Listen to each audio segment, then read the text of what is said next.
The church I see is unforgettable, once encountered, never forgotten. It takes delight in being enigmatic and challenging religious stereotypes.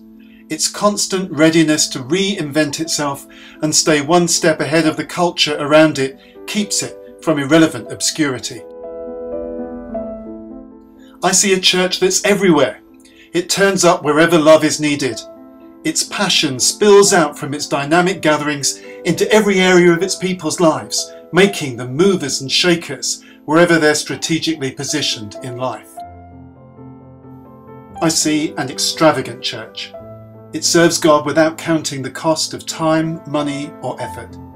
Its worship is sacrificial and never half-hearted.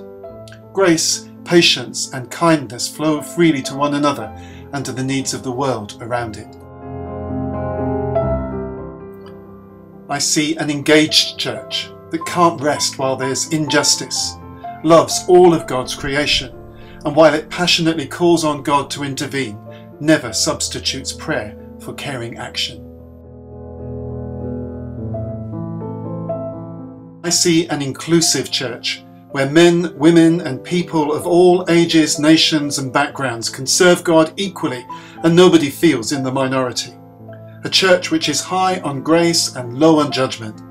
A church where people can bounce back from failure and where perfection is attributed to God alone. I see a church where friendship is paramount.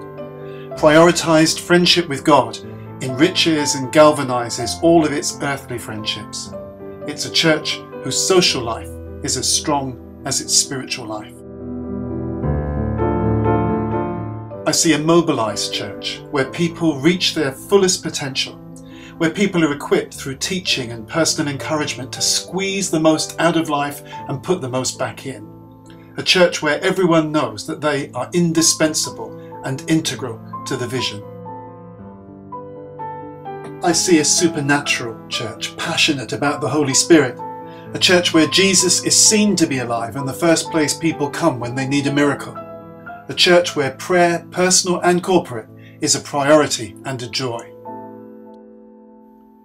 I see an easy church. Easy because it's obsessed with Jesus and not with self and its efforts. He is our righteousness and our hope for change. The kingdom, the power and the glory are not ours to strive for, merely ours to receive.